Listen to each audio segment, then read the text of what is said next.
Hello students, good morning. Welcome to your new lecture of fluid mechanics and hydraulics.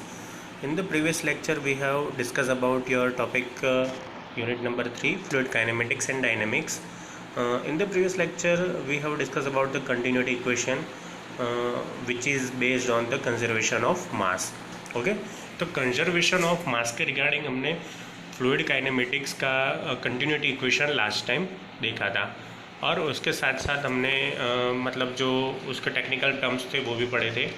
तो आज जो है वो हम नया टॉपिक देखने जा रहे हैं जिसका नाम है सबसे फर्स्ट है इन विस्कस फ्लोज। ओके, इन विस्किड फ्लोज। तो ये इन विस्किड फ्लूइड्स क्या होता है और उनका फ्लो कैसे होता है वो हम आज देखने वाले हैं। उसके साथ साथ पोटेंशियल लाइन और पोटेंशियल एनर्जी के बारे में भी देखने वाले हैं। ओके, तो आज का topic inviscid flow start करते हैं। Inviscid fluid is a fluid for which viscosity is zero. देखो, जिस फ्लूइड के लिए विस्कोसिटी ज़ीरो होती है उसको हम इन विस्किड फ्लूइड बुलाते हैं। Incompressible fluid is a fluid for which density remains constant. Okay, incompressible fluid कौन सा फ्लूइड है कि जिसके लिए जो आपकी डेंसिटी रो जो है वो कांस्टेंट रहती है। Ideal fluid is a fluid which is incompressible and inviscid. देखो, आइडियल फ्लूइड होता है वो क्या होता है, वो इनकम्प्रेसिबल भी होता है साथ में इनविस्किड भी होता है, बट आपको पता है कि उसका जो एग्जिस्टेंस है वो मतलब रेयर केस में होता है, यानी आइडियल फ्लूइड जो होता है वो एक्चुअल केस में होता नहीं है। Hence for an ideal fluid viscosity is zero and density is constant. तो इसीलिए आइडियल फ्लूइड के लिए जो आपकी विस्कोसिटी होती है वो ज़ीरो होती है, डेंसिटी जो है वो कांस्टेंट होती है। Newton's viscosity law is given by tau is equal to mu D U upon D Y. देखो, न्यूटन का जो विस्कोसिटी का लॉ है उसके ऊपर से हम ये इक्वेशन लिख सकते हैं, या आगे आपने कहीं पे पढ़ा होगा मॉस या ऐसे कुछ में कि tau is equal to mu D U upon D Y. Okay, तो ये फ्लूइड के रिलेटेड इक्वेशन है न्यूटन की विस्कोसिटी के लॉ का। ओके, तो इन विस्किड फ्लोज यानी कौन सा फ्लूइड का फ्लो के जिसकी विस्कोसिटी ज़ीरो हो। विस्कोसिटी यानी म्यू ज़ीरो होगा, अगर म्यू ज़ीरो होगा तो यहाँ पे टाउ भी ज़ीरो होगा, यानी विस्कोसिटी आपकी टोटली ज़ीरो हो जाएगी। ओके, तो इतना आपको याद रखना है। और इनकम्प्रेसिबल फ्लूइड होता है जिसकी डेंसिटी कांस्टेंट रहती है। तो वो दोनों के हिसाब से अगर हम देखें तो आइडियल फ्लूइड ये कैसा फ्लूइड है कि जिसकी जो इनकम्प्रेसिबल भी है और साथ में इनविस्किड भी है, यानी कि उसकी विस्कोसिटी ज़ीरो है। ओके, अगर आप एक्चुअली में देखने जाए तो कोई भी फ्लूइड ऐसा नहीं होगा कि जिसकी विस्कोसिटी ज़ीरो होगी, उसके पास कुछ ना कुछ विस्कोसिटी होगी। और विस्कोसिटी हम किसके रिलेटिव में मेज़र करते हैं, वो पानी के यानी कि वाटर के रिलेटिव में मेज़र करते हैं। यानी विस्कोसिटी प्लस हो सकती है, माइनस हो सकती है, या मतलब कोई भी वैल्यू की हो सकती है, बट वैल्यू उसकी जो है वो ज़ीरो नहीं हो सकती। ओके, तो ये भी मतलब एक आइडियल फ्लूइड जैसा ही है। जैसे कि आइडियल फ्लूइड जो होता है वो आपका इनकम्प्रेसिबल होता है। ओके, बट ऐसा कोई नहीं होता फ्लूइड के जो इनकम्प्रेसिबल होता है। ओके, तो ऐसे ही ऐसा कोई फ्लूइड नहीं होता जो इनविस्किड टाइप का हो सकता है। ओके,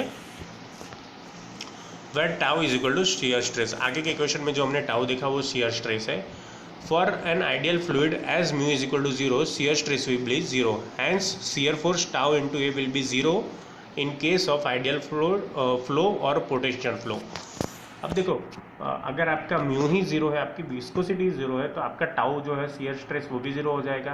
तो उसका मतलब शियर फोर्स होगा टाउ इंटू ए, वो भी ऑल्सो ज़ीरो हो जाएगा। और ये कौन से केस में होगा, आइडियल फ्लो और पोटेंशियल फ्लो के किस्से में होगा। The ideal fluids will be moving with uniform velocity. Ideal fluid जो होता है वो मूव करता है विथ यूनिफॉर्म वेलोसिटी से। Okay, all the fluid particles will be moving with the same velocity. और जो भी फ्लूइड पार्टिकल्स है वो सेम वेलोसिटी से मूव करते हैं। Fluid such as air and water have low viscosity. Water और एयर जो होती है उसकी विस्कोसिटी लो होती है, आप सभी को पता है। They are treated as inviscid fluid. अब देखो, एक्चुअल में वो ज़ीरो विस्कोसिटी वाले नहीं होते, बट उनकी विस्कोसिटी जो होती है वो टेंड्स टू ज़ीरो होती है, यानी ज़ीरो के करीब करीब जाती हुई होती है। इसलिए हम वाटर और एयर को ट्रीट कर सकते हैं as a inviscid fluid. Okay, the compressibility of water is very low. Water की कंप्रेसिबिलिटी भी वेरी लो है।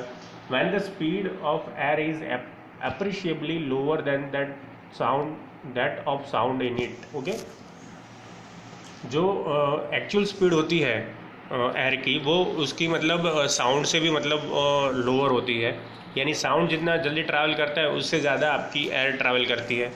The compressibility of air is assume to be very low, और उसकी भी कंप्रेसिबिलिटी जो है वो बहुत ही कम होती है। Okay, thus under certain conditions certain real fluids such as air and water may be treated like ideal fluids।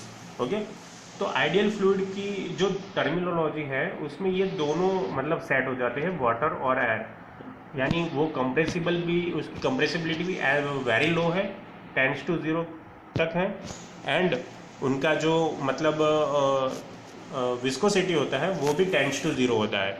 Okay, तो इसे हम आइडियल फ्लूइड या पोटेंशियल फ्लूइड के तौर पे कंसीडर कर सकते हैं, और उसे हम इनविस्किड फ्लूइड भी मान सकते हैं। ओके, तो जनरल केसेस में क्या होता है कि जो वाटर एंड एयर होता है उसे ही हम इनविस्किड फ्लूइड मान लेते हैं। ओके, तो इनविस्किड फ्लूइड अब आपको पता चल गया होगा कि क्या होगा, कि जिसकी विस्कोसिटी 0 होगी उसको हम इनविस्किड फ्लूइड बोलेंगे, और आइडियल फ्लूइड के जिसकी जो फ्लूइड इनकम्प्रेसिबल होगा, ओके, उसको हम आइडियल फ्लूइड बोलेंगे।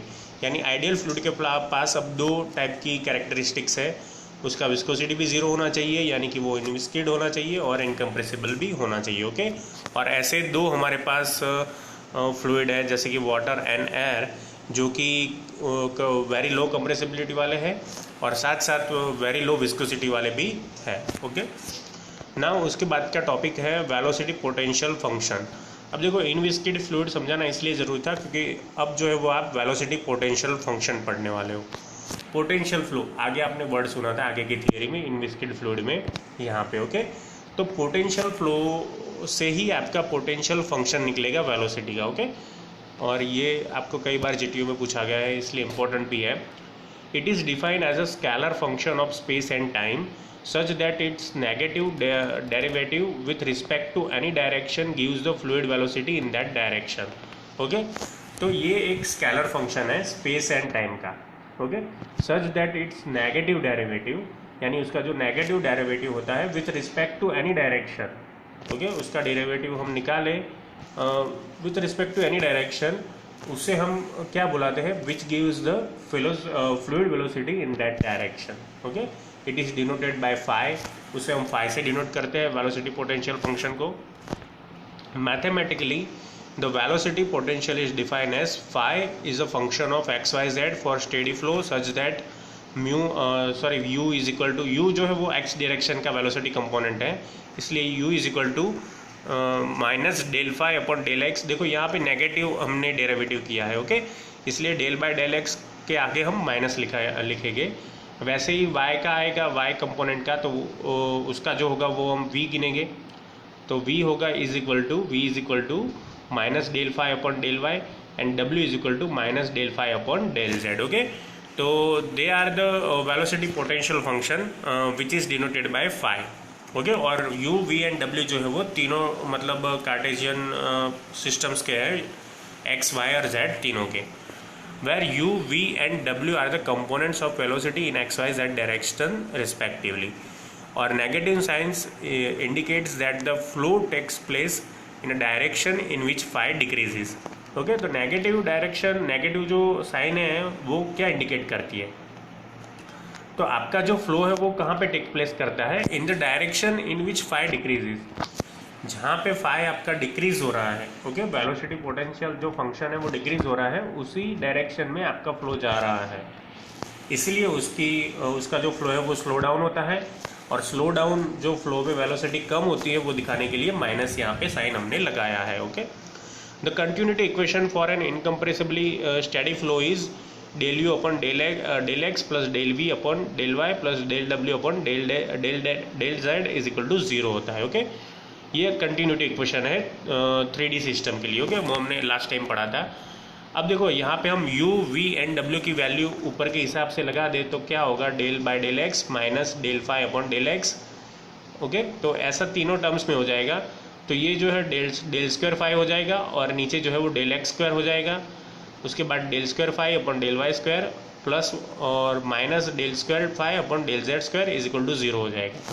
तो ये आपका लाप्लास का इक्वेशन बन जाता है। ओके, देखो यहाँ पे ओनली स्क्वायर के बिना का इक्वेशन है, और यहाँ पे u v एंड w की जगह फाई आ जाएगा, और नीचे जो है वो स्क्वायर हो जाएगा, और माइनस साइन जो है सबको लग जाएगा। तो उस इक्वेशन को हम लाप्लास इक्वेशन बुलाते हैं। ओके, तो आपका कंटिन्यूटी इक्वेशन का 3D इक्वेशन एंड लाप्लास का इक्वेशन वो दोनों सेम ही है, बस आपको साइन और जो वैल्यूज़ है वो थोड़ी बदलनी है, यानी u v and w component की जगह पे आपको फाई लगा देना है। ओके, ओनली इतना डिफरेंस है लाप्लास में और कंटिन्यूटी इक्वेशन में। Now for 2 dimension case Laplace equation is del square phi upon del x square plus del square phi upon del Y square is equal to 0। अगर only अगर 2 dimension है तो उसमें हम ऐसे इक्वेशन जो है वो लिख सकते हैं। ओके, उसके बाद आपको प्रॉपर्टीज ऑफ पोटेंशियल फंक्शन यहाँ पे दिया हुआ है। The rotational components are given by W Z, W I and W X. ये डब्ल्यू एक्चुअली आपका ओमेगा है, तो omega Z, omega Y, omega X rotational components के तौर पे। ओके, तो देखो अगर आप डब्ल्यू जेड लिख रहे हो तो रोटेशनल कंपोनेंट कैसे लिखते हैं वो मैं आपको याद करवा देता हूँ। तो रोटेशनल कंपोनेंट के लिए अगर आप z का लिख रहे हैं तो आपको x एंड y इंक्लूड करना है। ओके, अब x होगा तो यहाँ पे v होगा एंड y होगा तो u होगा। ओके, तो 1/2 del v upon del x minus del u upon del y, और आगे 1/2 डब्ल्यू वाई ओमेगा y जो होगा उसमें z एंड x इंक्लूड होगा। ओके, तो यहाँ पे del u upon del z minus del w upon del x, और डब्ल्यू एक्स जो होगा 1/2 del w upon del y minus del v upon del z। Now substituting the values of u v and w we get. अब देखो यहाँ पे u v and w की values रख दी तो टोटल इक्वेशन हो जाएगा 1/2 minus del square phi upon del x into del Y plus del square phi upon del Y into del x, and as well as आप omega z y and x की value लिख सकते हैं। Now if phi is a continuous function, अगर phi आपका continuous function है then del square phi upon del x into del y is equal to del square phi upon del Y into del x, और del square phi upon del Z into del X is equal to del square phi upon del x into del Z होगा। Okay, तो ये दोनों equation है एक दूसरे से match होगी। ओके, तो इसका मतलब ये है कि W omega Z is equal to omega Y is equal to omega Z is equal to 0, यानी एक्स वाई एंड जेड का जो भी मतलब यहाँ पे जो डब्ल्यू ओमेगा एक्स लिखेंगे आप। ओके, यानी रोटेशन है वो तीनों केस में सेम रहेगा। ओके, तो ये जो है उसकी प्रॉपर्टी है, मेन प्रॉपर्टी है। तो when rotational components are 0 the flow is called irrotational. तो देखो अब रोटेशनल जो हमारा था वो टर्म तो 0 हो गया। ओके, रोटेशनल जो हमारा टर्म था वो टर्म 0 हो गया। इसका मीनिंग क्या हुआ कि आपका फ्लो क्या है, इरोटेशनल फ्लो है। Hence the properties of potential function are, तो पोटेंशियल फंक्शन की आपकी जो प्रॉपर्टीज होती है वो कैसी होती है, if the velocity potential exist the flow should be irrotational. यानी वेलोसिटी पोटेंशियल एग्जिस्ट होता है, यानी अगर आपका फाई जो है वो फ्लूइड में एग्जिस्ट होता है तो इसका मतलब होता है कि आपका फ्लूइड फ्लो जो है वो रोटेशनल नहीं हो सकता है, वो ऑलवेज इरोटेशनल हो सकता है। Okay, and the second property is that if velocity potential satisfies the Laplace equation it represents the possible steady incompressible irrotational flow। और अगर आपका वेलोसिटी पोटेंशियल जो है वो लाप्लास इक्वेशन को सेटिस्फाई करता है, ओके, फाई को सेटिस्फाई करता है, तो इसका मतलब ये हुआ कि वो रिप्रेजेंट किसको कर रहा है, possible steady incompressible irrotational flow. देखो मैं यहाँ पे जो जो चीज़ें बोल रहा हूँ वो आपको याद रखनी है, एमसीक्यू में भी आपको काम आएगा। Okay, if velocity potential phi satisfies the Laplace equation then it represents the possible steady incompressible irrotational flow. अगर वेलोसिटी पोटेंशियल एग्जिस्ट है तो वो फ्लो इरोटेशनल होता है, और अगर वो लाप्लास इक्वेशन को सेटिस्फाई करता है तो वो स्टेडीली इनकम्प्रेसिबल फ्लो हो जाता है। ओके, और इरोटेशनल तो है ही। तो ये दो प्रॉपर्टीज़ जो है वो आपको पोटेंशियल फंक्शन की याद रखनी है। ओके, अब पोटेंशियल फंक्शन के बाद नेक्स्ट टॉपिक है आपका स्ट्रीम फंक्शन। तो it is defined as a scalar function of speed and time. उसे हम स्केलर फंक्शन के तौर पे डिफाइन करते हैं स्पेस एंड टाइम के, सच दैट इट्स पार्शियल डेरिवेटिव। अब देखो इसका पार्शियल डेरिवेटिव होगा, पहले फुल डेरिवेटिव होता था आगे जो पोटेंशियल फंक्शन में, बट स्ट्रीम फंक्शन में पार्शियल डेरिवेटिव हम करेंगे। with respect to any direction gives the velocity component at right angles to that direction and it is denoted by psi. Okay, उसे हम psi से डिनोट करते हैं. It is defined for only 2 dimensional flow. अब देखो इसमें partial derivative होगा तो इसका मतलब जो है वो जो है वो 2 डायमेंशनल में होगा only. Mathematically for steady flow it is defined as psi is equal to f function of X Y such that del psi upon del x is equal to v and del psi upon del y is equal to minus u. Okay, तो यहाँ पे देखो 2 component हो गए partial x and y के और एक में माइनस साइन है. और अगर कंटिन्यूटी इक्वेशन के लिए अगर हम लिखे इक्वेशन तो वो क्या होगा 2 डायमेंशनल के लिए del u upon del x plus del v upon del y is equal to 0. Now substitute the values of u and v we get. u and v की वैल्यूज रख दी हमने minus del psi upon del Y and v की value del psi upon del X. तो ये आपका function हो गया del square psi upon del x into del Y plus del square psi upon del Y into del X is equal to 0. Hence the existence of psi means a possible case of fluid flow. Okay, तो साई से मतलब साई का existence क्या आपको बताता है कि it is a possible case of fluid flow. The flow may be rotational और इरोटेशनल. फ्लो रोटेशनल भी हो सकता है, इनरोटेशनल भी हो सकता है. Okay, the rotational component W Z is given by W Z is equal to 1/2 del we upon del x minus del you upon del Y. Okay, and substituting the value of U and V, U and V की value अगर हम W Z में रख दे, omega Z में रख दे तो 1/2 del by del x del psi upon del x minus del upon del y in the bracket minus del psi upon del Y. Okay, तो अगर इसका हम स्क्वायर कर देंगे तो 1/2 del square psi upon del x square plus del square psi upon del Y square हो जाएगा. और अगर आपका फ्लो इरोटेशनल है, ओके, इरोटेशनल फ्लो यानी क्या होगा, ओमेगा जेड जो होगा वो आपको 0 होगा. सो फॉर इरोटेशनल फ्लो डब्ल्यू Z is equal to 0. Therefore del square psi upon del x square plus del square psi upon del Y square is equal to 0 होगा. वो होगा आपका लाप्लास इक्वेशन स्ट्रीम फंक्शन के लिए. Okay, तो stream function के लिए भी हमने 2 इक्वेशन बना दिए, एक लाप्लास वाला और एक जो अपना सिंपल स्ट्रीम फंक्शन का है वो इक्वेशन. ओके, जो कि बेस्ड ऑन कंटिन्यूटी इक्वेशन है. तो कंटिन्यूटी इक्वेशन और लाप्लास इक्वेशन दोनों के लिए आएंगे, स्ट्रीम फंक्शन के लिए, पोटेंशियल फंक्शन के लिए. ओके, अब प्रॉपर्टीज ऑफ स्ट्रीम फंक्शन हम देख लेते हैं.